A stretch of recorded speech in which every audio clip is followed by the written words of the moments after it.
నాకు తెలుసు ఒక రాజకీయ పార్టీ స్థాపించడానికి చాలా కష్టాలు ఉంటాయని తెలుసు. నాకు రాజకీయాల్లో కష్టాలు ఉంటాయి తెలిసే వచ్చాను. నేను నటనలో ఓనామాలు దిద్దుకోవడానికి అన్ని సంవత్సరాలు కష్టపడి నేను చేయగలిగినప్పుడు,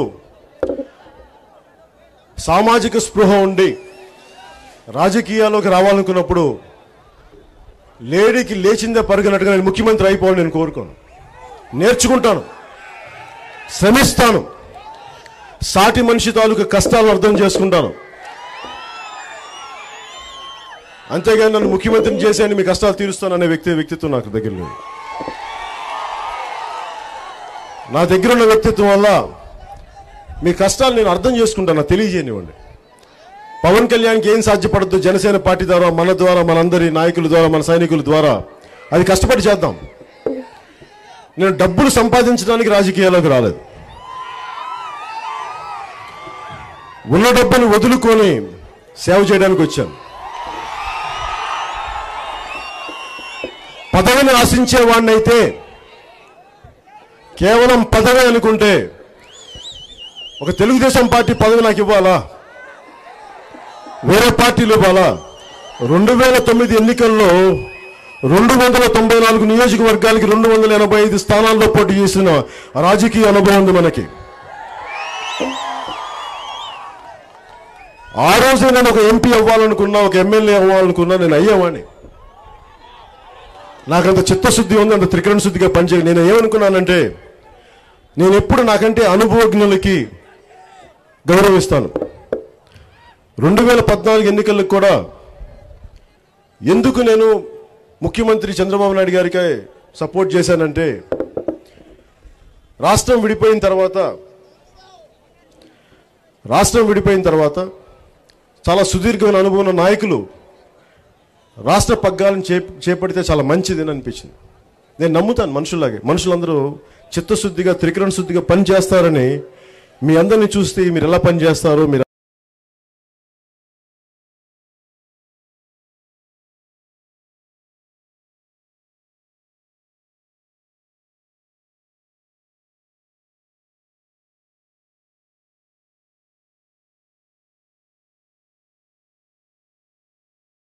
కోరుకోలేదో పదవి ఇవ్వమని చెప్పలా.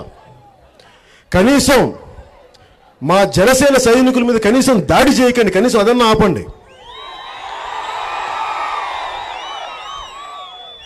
అంటే మీకు సపోర్ట్ చేసి మేము మీకు బానిసలుగా ఉండిపోవాలా జీవితకాలం?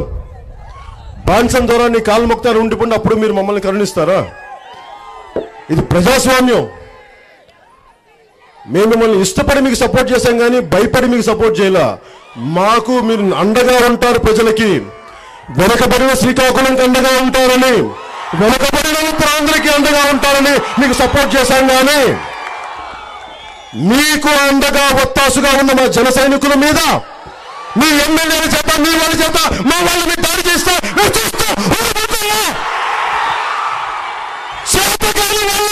మీరు అనుకుంటున్నారా?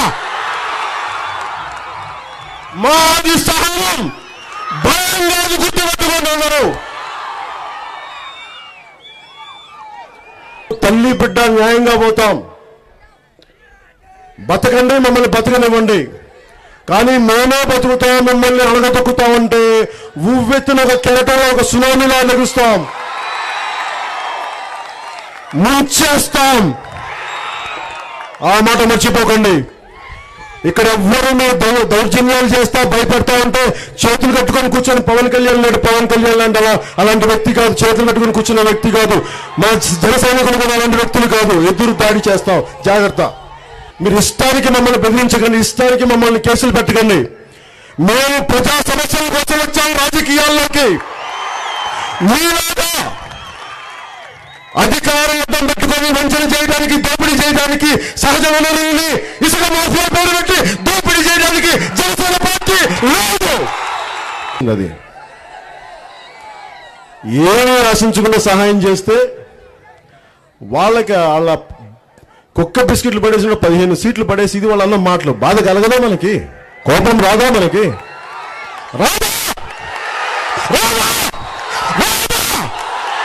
వస్తుంది.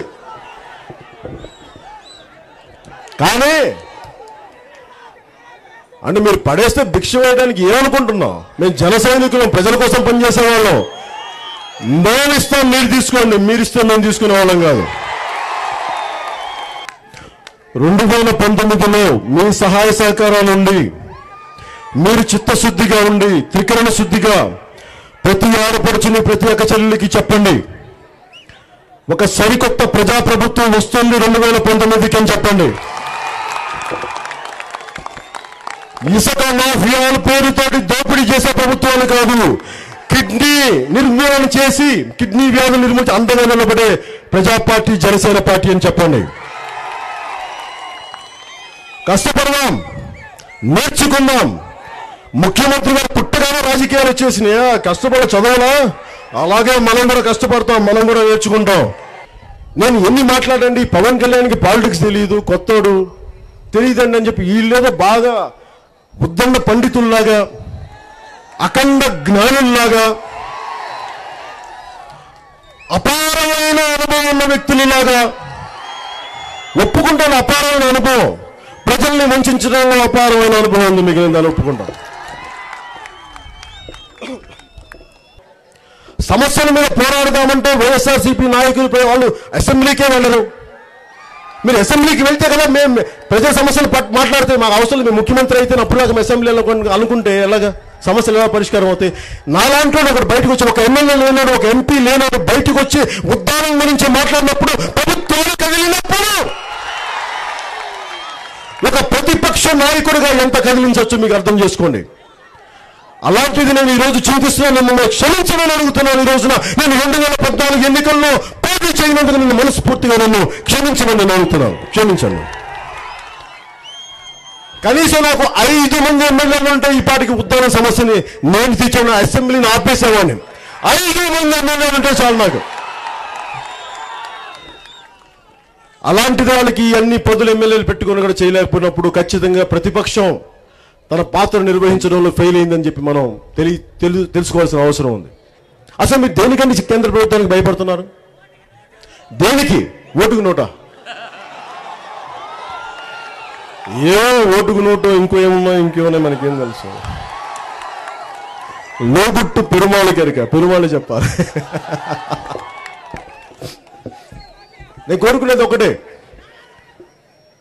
మీ 4 దశాబ్దాల అనుభవం ఇక్కడున్న యువతని, కోట్లాది మంది ప్రజల్ని, మీ ప్రభుత్వం ఏర్పడడానికి మీకు అండగా ఉన్న జనసేన పార్టీని, జనసేన సైనికుల్ని చాలా వంచారు, చాలా దెబ్బతీశారు మీరు. అందుకని మేము ఈసారి 2019 ఎన్నికలకి ఎన్ని వ్యయ ప్రయాసాలైనా సరే మేము 175 స్థానాల్లో మేము పోటీ చేస్తాం. ఖచ్చితంగా పోటీ చేస్తాం. భారతీయ జనతా పార్టీ చాలా చాలా తప్పులు చేసింది, అనుమానం లేకుండా తప్పులు మొదటి నుంచి మేము నిలదీస్తూనే ఉన్నాం. భారతీయ జనతా పార్టీ స్క్రిప్ట్ రాస్తే నడపడానికి పవన్ కళ్యాణ్ ఏంటి బొమ్మ మీరు కూర్చోబెట్టి ఆడించడానికి? పవన్ కళ్యాణ్ 7 సిద్ధాంతాలతో జనసేన పార్టీ స్థాపించిన వ్యక్తి, మీ అందరి అభిమానాన్ని చూరగొన్న వ్యక్తి, మీ అందరి నమ్మకాన్ని చూరగొన్న వ్యక్తి. ఎవరో ఢిల్లీలో కూర్చొని ఆడిస్తే ఆడే వ్యక్తిని కాదు, అలాంటి వ్యక్తిని కాదు నేను. అలాంటి వ్యక్తిత్వం నాకు లేదు. తాడో ఎదురుపడి తేల్చుకుంటాను, కానీ భయపడితే ఇంకా ముందుకెళ్తాను, ఇంకా ముందుగా వెళ్తాను తప్ప భయపడే వ్యక్తిత్వం నాకు లేదు. భయపడే వ్యక్తినైతే నేను రాజకీయాల్లోకి రాను.